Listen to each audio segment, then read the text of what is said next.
సనాతనం అనేది ఒక బూటకము, అది ఒక బ్రాహ్మణిజము, ప్రపంచానికే అతి ప్రమాదకరమైన అధర్మం. ఓకే, సనాతన అధర్మం అది. ఓకే, మానవుని మనుగడకే అత్యంత ప్రమాదకరమైనది సనాతనం అనేది ఒక రాక్షసం. ఎందుకో చెప్తున్నానండి. భారతదేశ సనాతనం అంటే భర్తతో పాటు భార్యను సజీవంగా దహనం చేసేవారు. చెప్పండి, సతీ సహగమనం. దీన్ని 1829లో బ్రిటిష్ వాడు నిషేధించాడు. అంటే 1829 దాకా, అంటే బ్రిటిష్ వాడు చేసేదాకా, అప్పటిదాకా ఈ యొక్క భర్త చనిపోతే భార్యను తీసుకుపోయి కాలబెట్టేటోళ్ళు.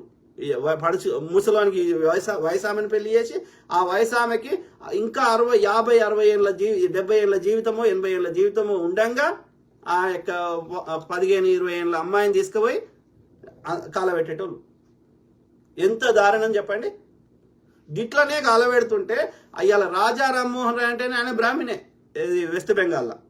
వాళ్ళ అన్న చనిపోతే వాళ్ళ వదిన తీసుకొని కాలబెట్టిర్రు. ఆయన ఇక ఆయనకు వదిన అంటే చాలా ప్రేమ రాజా రామ్మోహన్ రాయ్ గారికి. ఆ వదిన చావుని తట్టుకోలేక ఆయన బ్రిటిష్ ఉద్యమం స్టార్ట్ చేసి కొట్లాడి ఆడ యూకే లండన్లో పోయి కొట్లాడి అక్కడ బతిలాడుకొని ఇక్కడ ఉన్న బ్రిటిష్ ప్రభుత్వాన్ని బతిలాడుకొని ఆ విధంగా కొట్లాడంగా ఆ బ్రిటిష్ వాడికి మన మద్దతు కోసం ఆ సతీ సహగమన అంటే భార్యని ఆ యొక్క కాలబెట్టొద్దు అనే చట్టాన్ని తీసుకొచ్చాడు. ఈ దురాచారాన్ని పెంచి పోషించింది, అమలు చేసింది, అమలు చేయకపోతే వాడిని చంపింది ఎవడు? రాజు కింద మంత్రిగా పనిచేసింది ఎవడు? రాజు చెప్తినకపోతే రాజుని ఇబ్బంది పెట్టింది ఎవడు? రాజ్యంలోనే సంపద తీసుకొని గుళ్ళ దాచిపెట్టుకున్నది ఎవడు? చెప్పొద్దా? ప్రజలకు వాస్తవాలు చెప్పొద్దా?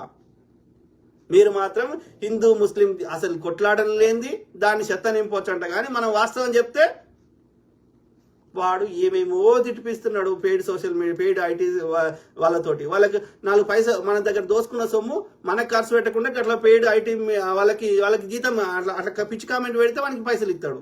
ఒక కామెంట్కి ఎన్ని పైసలు ఇస్తాడు? ఇది నీ బతుకు. ఆలోచించండి మిత్రులారా. సో ఇంకోటి శూద్రులకు ఆస్తి హక్కు ఉండేది కాదు. అంటే శూద్రులు ఎంతమంది? బ్రాహ్మణ, క్షత్రియ, వైశ్యాలో 100 మంది సమాజంలో ఉంటే అందులో ఒక 5% మందే బ్రాహ్మణ, క్షత్రియ, వైశ్య. మిగిలిన 95% మంది ఎవరు? శూద్రులే. ఈ శూద్రులకి ఆస్తి హక్కు లేదు. ఇవాళ మనం ఇల్లు కట్టుకుంటున్నాం, సొంత ఇల్లు కట్టుకునే హక్కు లేదు. ఓకే, గుడిసెలో ఏదో ఒకటి వేసుకొని బతకాల్సిందే. అర్థమైందా? ఒక సొంత జాగ కొనుక్కునే హక్కు లేదు. అంటే భూమి అంతా ఈ వీళ్ళ దగ్గర ఉండేది. వీళ్ళు వెట్టి చాకరీ చేసేవారు, అంటే రైతు కూలీలుగా పని చేసేవారు, లేదంటే చేతి వృత్తులు చేసుకునేవారు. అర్థమైందా? ఇది అంటే ఎంత నిర్బంధం చేసిండో ఆలోచించండి.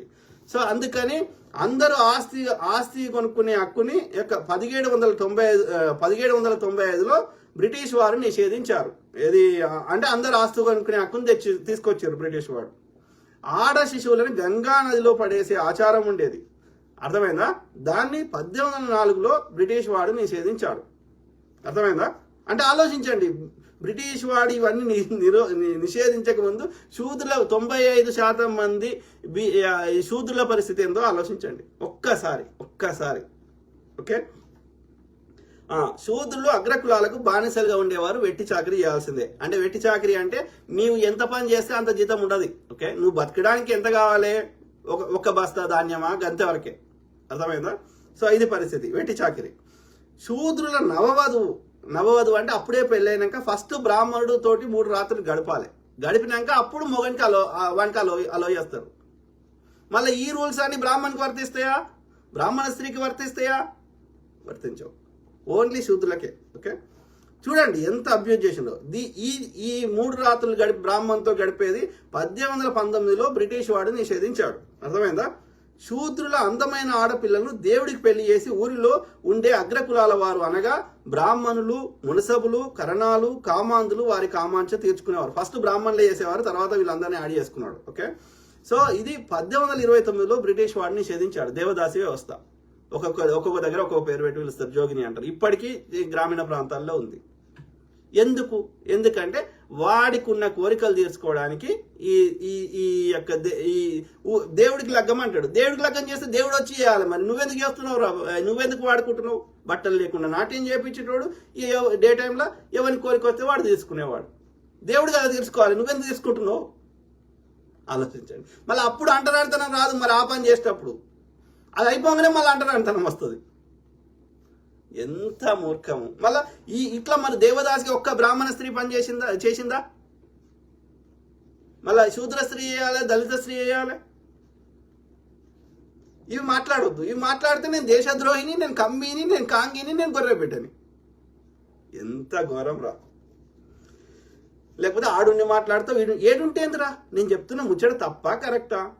ఈడున్నప్పుడు ఈడు నుంచి మాట్లాడతా, ఆడికి వస్తే ఆడ మాట్లాడతా అంటే ఆడికి వస్తే మాట్లాడినావా అంటే చూడు, అంటే వాడు ఎట్లా బెదిరిస్తున్నాడు చూడండి. మేమందరం 90% మంది శూద్రులం ఏకమైనాక ఏం చేస్తావురా నువ్వు 1% బాపనోడివి? ఏం చేయలేవు, గుర్తుపెట్టుకో, ఏం చేయలేవు. శూద్రులను నరబలి ఇచ్చేవారు. ఇదైతే రీసెంట్గానే నరబలు అయితే వెరీ కామన్. మళ్ళీ ఎవరిని మళ్ళీ శూద్రులనే ఒక్క బాబును నరబలి చేయరు.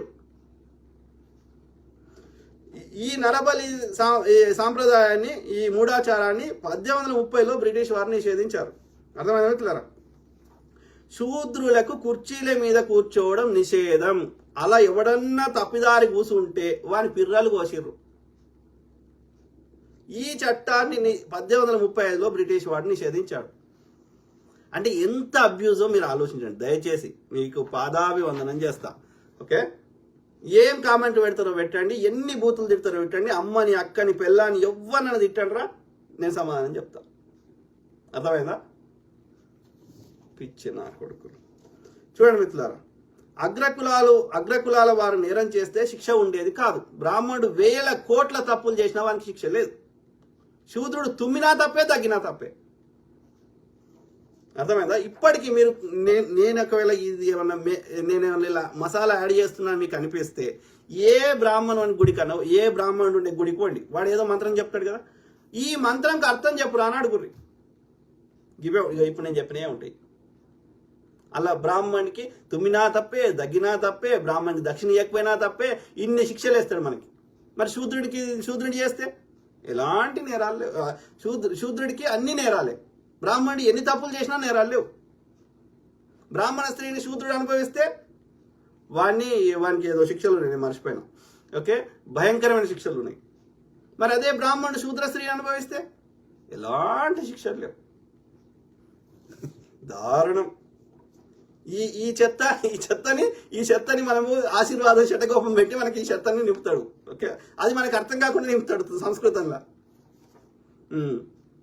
ఏది కఠినమైన ఈ చట్టాన్ని, ఈ యొక్క శూద్రులకు శిక్ష చేసే చట్టాన్ని 1817లో బ్రిటిష్ వాడు నిషేధించాడు. అర్థమైనా మిత్రులారా?